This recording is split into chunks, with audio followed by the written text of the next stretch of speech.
Então isso me faz lembrar de Elias, quando estava lá fugindo do rei Acabe e da Jezabel, quando foi para o monte, né, os irmãos se lembram.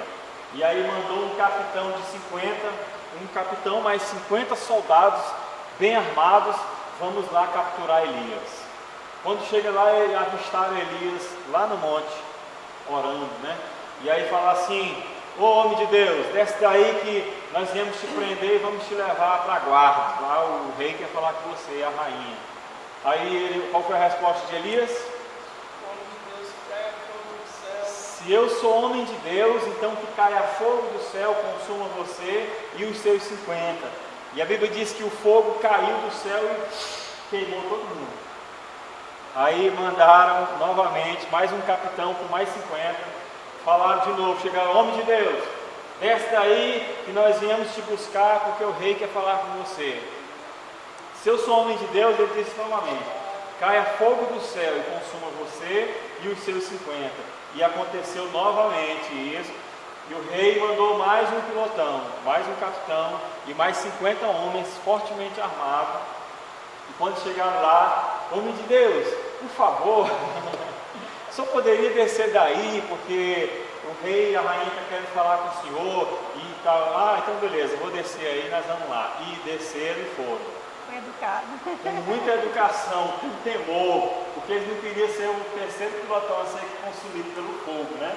Então aqui, esse capitão aqui com os seus servidores, com os seus soldados, foram lá e não com violência trouxeram os apóstolos à presença, entre aspas, do rei Acabe e da rainha Jezabel aqui, né? Estava simbolizando, era mais um caso que estava acontecendo. Então não com violência, por quê? Porque eles temiam o povo. Interessante que eles não estavam temendo a Deus aqui, eles eram políticos, né? Eles temiam o povo, era uma classe política, porque o povo sabia quem eles eram. Então vamos lá, verso 27. E trazendo-os, os apresentaram ao conselho, e o sumo sacerdote os interrogou, dizendo: não vos admoestamos nós expressamente que não ensinasseis nesse nome? E eis que encheste Jerusalém dessa vossa doutrina, e quereis lançar sobre nós o sangue desse homem? Então os líderes religiosos interrogaram ele, mesmo assim, falou assim: mas nós avisamos para vocês, fizemos um trato, falamos para vocês que não ensinassem mais. Irmãos, uma coisa que o diabo odeia é quando se ensina a palavra de Deus. Quando se ensina. Operações de milagres, de maravilhas, é uma bênção. Mas o diabo não se irrita tanto quanto ao ensino. Porque Jesus disse: conhecereis a verdade, e a verdade vos libertará. Quando eu conheço a verdade me liberta. Uma pessoa pode ser curada de uma enfermidade e não ser liberta, sabia disso? Mas quando eu conheço a verdade me liberta. Então muitas vezes as pessoas vão atrás de Deus por causa somente de uma cura, né, Vaguinho?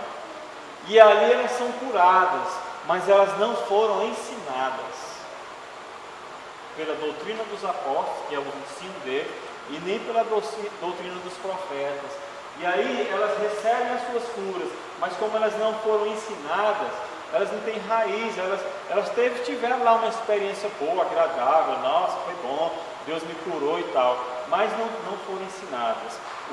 O que faz uma pessoa permanecer, um crente permanecer, é o ensino. Quem quer ser ensinado? Quem ama o ensino? Quem é que se dedica a aprender? Nós temos o nosso próprio caso aqui na igreja. Quantos membros nós somos aqui na igreja? Quantos se dedicam ao ensino? Quantos gostam de aprender e quantos gostam de ensinar? Irmão, o que faz a diferença na vida do ser humano é o ensino. Você vai ver que o diabo ele sempre se levantou quando os apóstolos estavam ensinando. Ele sempre se levantou quando os apóstolos ensinavam. Não era quando estava curando, né? Não era quando estava curando. Até que quando curava também se levantou alguma. Mas se você for ver a proporção, quando estava ensinando é muito maior. Jesus, quando ele estava com os discípulos, a Bíblia diz que ele estava passando instruções para os discípulos. Aí eles se levantaram e foram ensinar nas cidades dos discípulos. Então o ensino é o que Jesus tem preservado. O ensino de quê? Da palavra de Deus, na doutrina dos apóstolos, no ensino de Jesus Cristo e no ensino dos profetas. Então, os fariseus sempre se iraram quando, vocês estão de novo ensinando. Vocês que encheram o mundo dessas coisas estão de novo ensinando nesse nome. Eu falei para vocês fazer isso. E eis que vocês encheste Jerusalém desse vosso ensino, quer dizer, dessa vossa doutrina. Ele não está reclamando aqui porque vocês saíram estão curando aí o povo, né?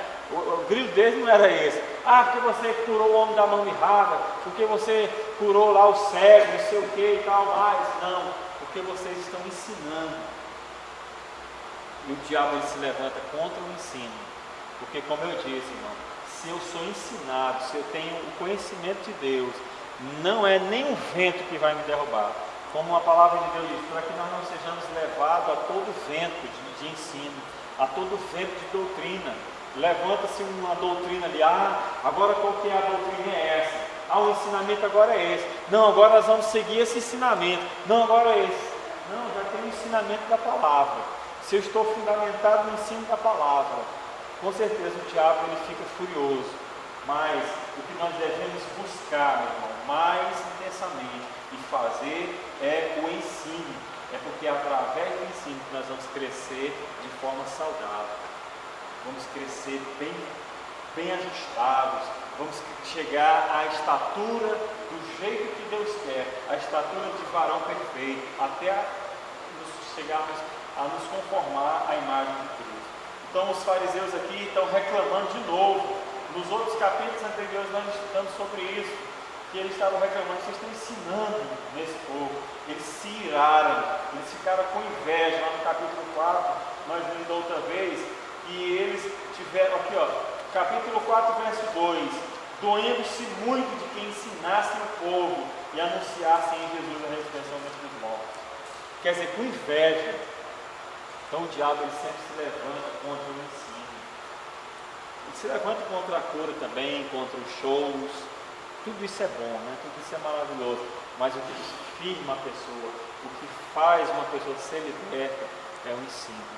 Por isso Jesus disse, conhecereis a verdade e a verdade nos libertará, porque a verdade é a palavra de Deus. Aleluia. Então vamos lá. 29. Isso, ele ainda fala aqui, e quereis, nesse mesmo capítulo 28, versículo 28, e quereis lançar sobre nós o sangue desse homem, né? Quer dizer, e os apóstolos estavam dizendo ainda, porque vocês foi quem mataram Jesus. Lembra que os apóstolos estavam acusando eles, olha, vocês penduraram o Filho de Deus, vocês mataram o Filho de Deus. E aí ele está falando assim, vocês estão enchendo Jerusalém desse ensino e ainda está querendo dizer que nós somos o culpado pela morte dele. Mas são mesmo. E no dia da crucificação, quando Jesus estava sendo julgado por Pilatos, que ele falou assim, quem vocês querem que eu solte? Cristo ou Barrabás, né? Jesus Nazareno ou Barrabás? E eles falaram, solte-nos Barrabás. E ele falou, e o que eu vou fazer com esse justo? Que ele lavou as mãos, ele falou assim, o povo respondeu, os fariseus, citado pelos fariseus, que o sangue desse justo caia sobre nós e sobre os nossos filhos. Eles mesmos atraíram a maldição para eles. Eles mesmos tomaram a responsabilidade do sangue de Jesus. E agora ele está falando assim, vocês estão querendo lançar o sangue dele sobre nós. Mas eles mesmos já tinham tomado. Eles quiseram que o sangue desse justo caia sobre nós e sobre os nossos filhos. É uma maldição que eles estavam lançando sobre eles mesmos. Então vamos lá, verso 29. Porém, respondendo Pedro e os apóstolos disseram, mais importa obedecer a Deus do que aos homens. O Deus de nossos pais ressuscitou a Jesus, ao qual vós matastes. Olha só, de novo. O Deus de nossos pais ressuscitou a Jesus, ao qual vós matastes, suspendendo no madeiro. Deus, com a sua destra, o elevou a príncipe e salvador, para dar a Israel o arrependimento e a remissão dos pecados. E nós somos testemunhas acerca destas palavras, nós e também o Espírito Santo, que Deus deu àqueles que lhe obedecem. Então, Pedro e os demais apóstolos responderam da seguinte forma: eu sei que vocês falaram isso, vocês falaram mesmo, só que tem um detalhe, nós obedecemos primeiramente a Deus, depois vocês, depois qualquer outra coisa, primeiro eu vou obedecer a Deus.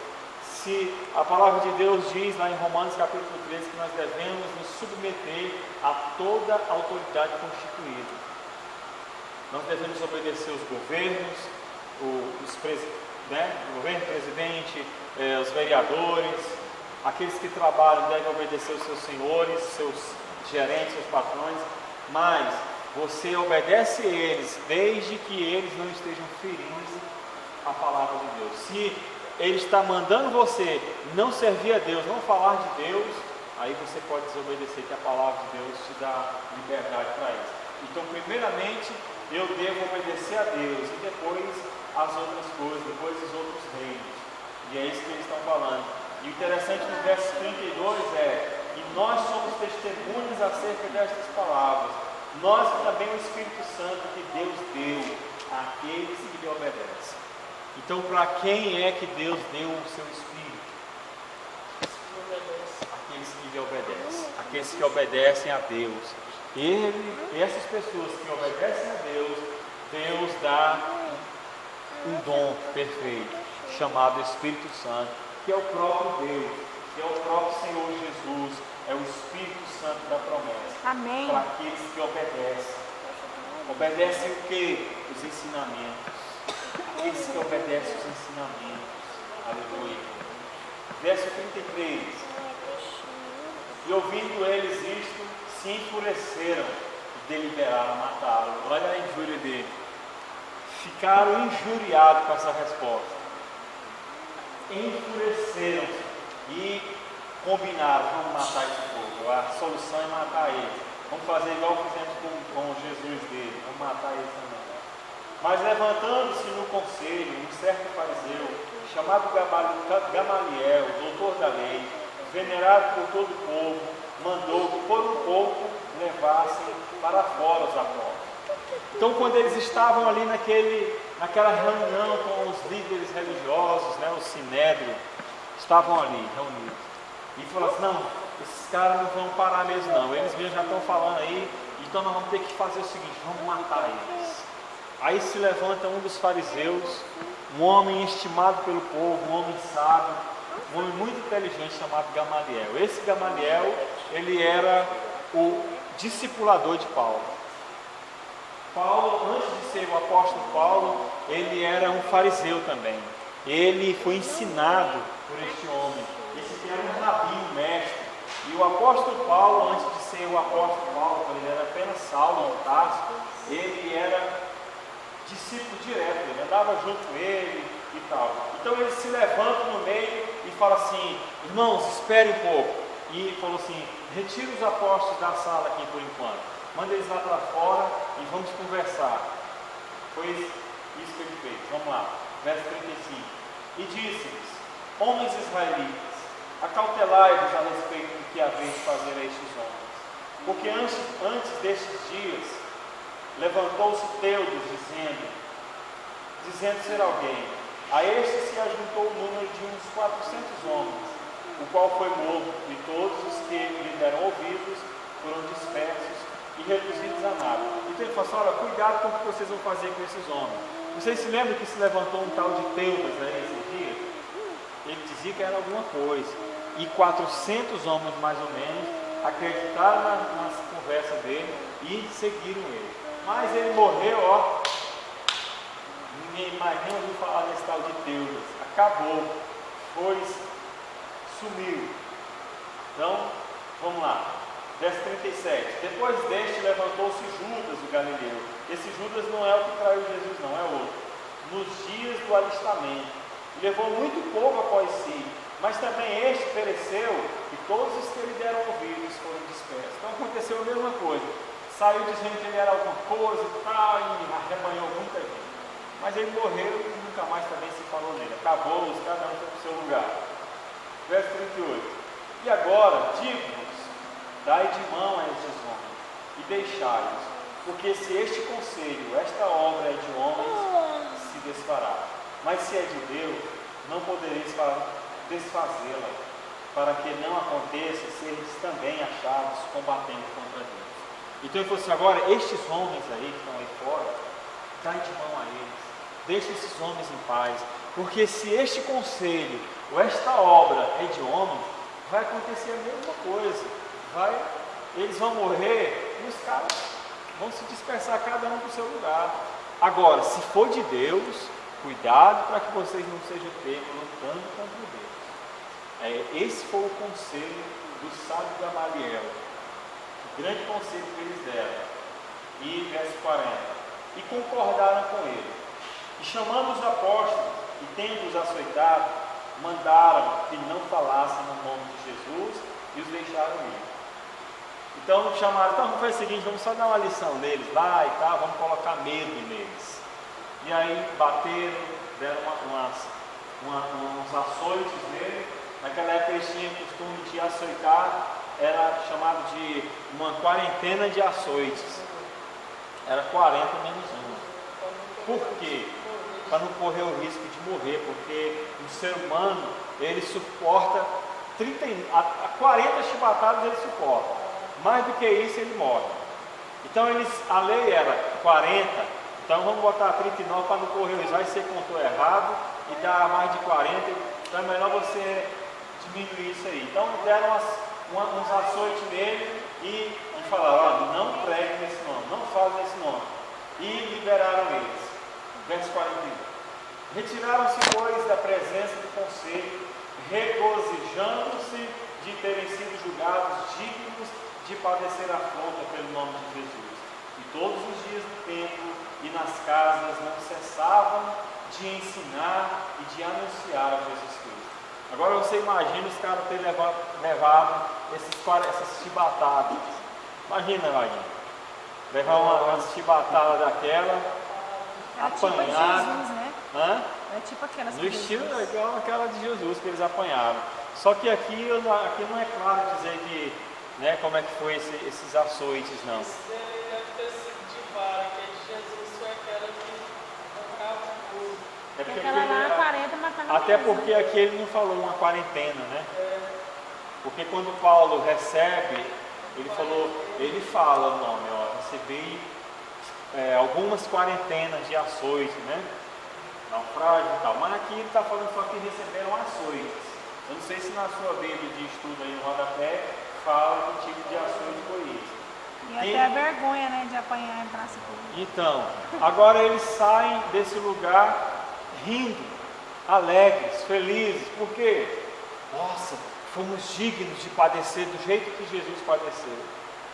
Imagina você, porque estava pregando o evangelho, estou pregando para o bem da pessoa, o cara ainda faz isso comigo, deixa os caras de mão. E aqui eles saíram felizes, porque foram dignos de padecer as afrontas, as perseguições, os açoites, assim como o Senhor Jesus. E todos os dias, no templo e nas casas, não cessavam de ensinar e de anunciar a Jesus Cristo. E a resposta disso é, todos os dias, eles não paravam, eles não cessavam de anunciar lá no templo e de casa em casa. E isso, na realidade, foi como uma vitamina para eles. Foi um ânimo que eles receberam, né? A partir de agora é todo dia. Foi isso que eles fizeram. Não cessaram de ensinar no templo e nas casas, de anunciar a Jesus Cristo. Amém, meus irmãos? Glória a Deus. Então eles receberam aqui um ânimo, porque muitas vezes o crente ele é diferente de qualquer outra coisa. O crente, o diabo pensa que vai desanimar ele com tribulações, o diabo pensa que vai desanimar ele com tristezas, com angústias, com qualquer outra coisa. mas é o contrário. O crente recebe ânimo na tribulação, Amém. o crente Glória a recebe Deus. força, o crente recebe mais poder, porque o apóstolo Paulo, quando ele passou por tudo isso, ele disse: eu descobri uma coisa, quando eu sou fraco, aí é que eu sou forte. Amém. Quando eu estou sendo atribulado, quando eu estou passando por perigo, por espada, por naufrágio, por açoites, por fome, por nudez, por perseguições, é nessa hora que eu me fortaleço. Então o diabo deu um tiro pela culatra. Ele atirou e pegou, foi no pé dele. Quando ele pensou que ele estava matando o Filho de Deus na cruz, quando ele pensou, agora acabou, foi ali que ele assinou a derrota dele. Porque na morte, na fraqueza de Jesus, ele se mostrou forte. Quando Jesus foi, a Bíblia diz, o apóstolo Paulo escrevendo aos Coríntios, ele fala assim: porque a sabedoria dos homens é loucura para Deus, e a loucura de Deus é mais sábia do que a sabedoria dos homens, porque Deus mostrou o poder dele na fraqueza. Quando Cristo foi pendurado no madeiro, era como se ele estivesse demonstrando uma fraqueza, era como se a fraqueza de Deus ali, na fraqueza dele, ele derrotou o diabo. Então, quando o diabo pensa em te entristecer, quando o diabo pensa em te importunar com alguma coisa, seja ela o que for, seja o que for que você esteja passando, o que você esteja sentindo, saiba de uma coisa: é daí mesmo Amém. que vem a força. Aleluia. Irmãos, é daí mesmo, não tem outro jeito não, é daí. Deus escolheu assim, Ele determinou que fosse na tristeza, na tribulação, na angústia, senão Ele não teria deixado o Filho dele passar por isso. Jesus Cristo foi aperfeiçoado. Você quer ser perfeito? Diga sim ou não. Quer ser Amém. perfeito? Então espere, espere, porque não existe outra maneira de você ser aperfeiçoado a não ser pela tristeza, a não ser pela perseguição, a não ser pela fome, a não ser pela fornalha da aflição. A Bíblia diz em Isaías 53: porque a Deus agradou moê-lo. E Jesus Cristo, tendo padecido lá em Hebreus, tendo padecido tudo aquilo que ele padeceu, ele se transformou em perfeito. Agora ele pode ser intercessor, agora ele pode ser ajudador daqueles que também padecem. É no sofrimento. O próprio Senhor Deus falou para Moisés: é na fornalha da aflição que eu vejo, que eu provo, que eu aperfeiçoo. Assim como um oleiro coloca lá o tijolo, coloca lá o vaso no fogo para ser aperfeiçoado. Nós estamos ali, de repente nós estamos construindo alguma coisa, aí o Vadinho fala: esse tijolo aqui não está bom não, porque ele está meio cru, né, Vadinho? Então não é bom, você bate nele que ele quebra facilmente. Por quê, Vadinho? Porque está cru. E qual que é a solução? Taca mais fogo. Taca mais fogo, né, Vadinho? Taca mais fogo, para quê? Aí fica resistente, fica forte. Aí você bate nele e o bicho é até duro de quebrar, né, Vadinho? Por quê? Porque ele foi aperfeiçoado. Como que ele foi aperfeiçoado? Na aflição, meu irmão. Então Tiago diz: olha, não estranheis essas tribulações que vêm para vocês, como se fosse uma coisa do outro mundo e tal. Não estranhe isso não, irmão, isso aí é para o seu bem. Você está passando por isso, é para o seu bem. Isso aí você lá na frente você vai ver o tanto que foi bom para você. Você vai ser aperfeiçoado, viu? Aperfeiçoado. Amém. É na aflição que nós somos aperfeiçoados. Não é quando nós somos acariciados que nós somos aperfeiçoados, não é. É quando nós recebemos não na cara.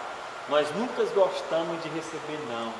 Eu sempre quero a aprovação de todos. Eu sempre busco a aprovação de todos.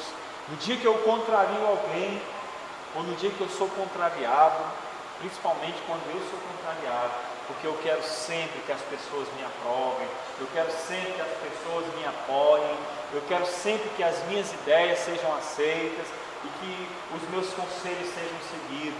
No dia que não são, eu fico chateado: eu falei isso para fulano e não fez. Eu sempre, mas é quando eu recebo um não que eu sou aperfeiçoado. Imagine você que é pai, e o seu filho nunca ouviu um não de você. Que filho que você está criando? Não é? Que filho que você está criando? Deus é Pai. Em Hebreus ele diz: porque eu disciplino a todos os filhos que eu recebo. A todos aqueles que eu recebo como filho, eu disciplino. Porque qual é o pai que não disciplina o seu filho? Que ama, ele diz. Que ama. Então, porque eu amo, eu disciplino. Ou senão você não é meu filho. Ou senão você é bastardo. Ou você é filho, ou você é bastardo. Se você é filho, saiba de uma coisa: o seu tratamento é de filho. Qual que é o tratamento de filho? Não. E sim. Tem sim e tem não. Não é sempre sim e também não é sempre não. É não só até a hora que você for aperfeiçoado. Quando você está aperfeiçoado, agora você pode receber o sim. Amém, irmão? E é assim que o nosso Deus trabalha conosco. Bendito seja o nome do Senhor. Então, se você está passando por algum momento na sua vida que não é bom, se alegre com esse momento. Se alegre. Se você está abrindo sua geladeira e não tem o que você gostaria de ter, se você abre seu guarda-roupa e não tem aquelas roupinhas que você gostaria de ter, se você abre a sua sapateira e não tem aqueles 200 sapatos, né, que você queria ter, as mulheres, não é, Yasmin?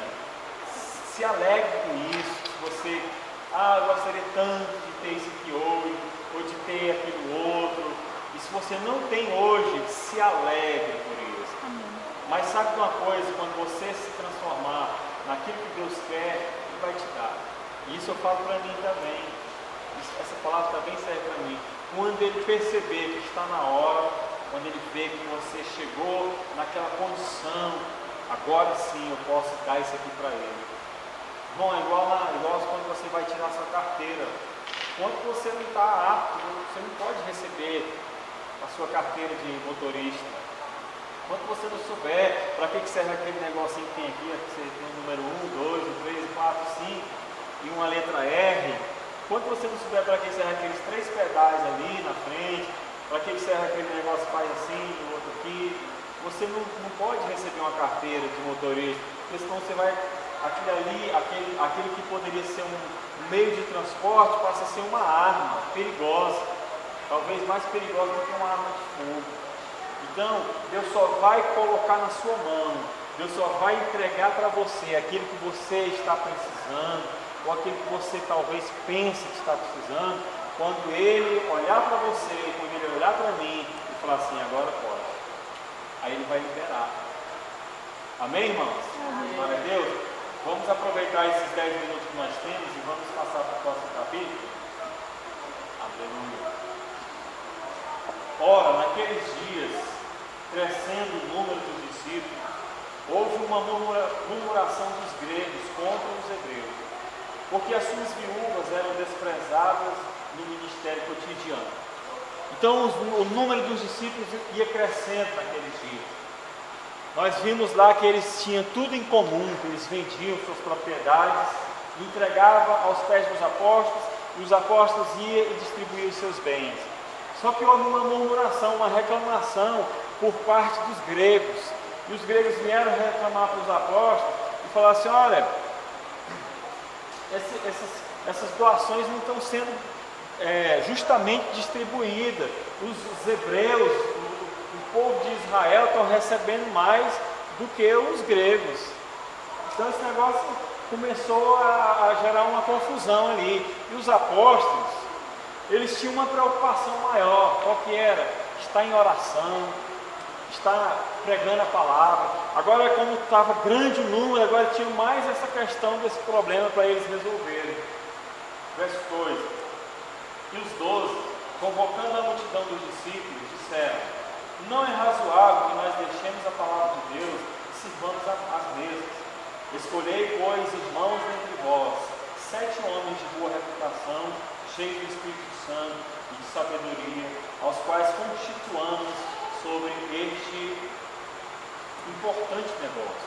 Ele não estava desprezando a distribuição.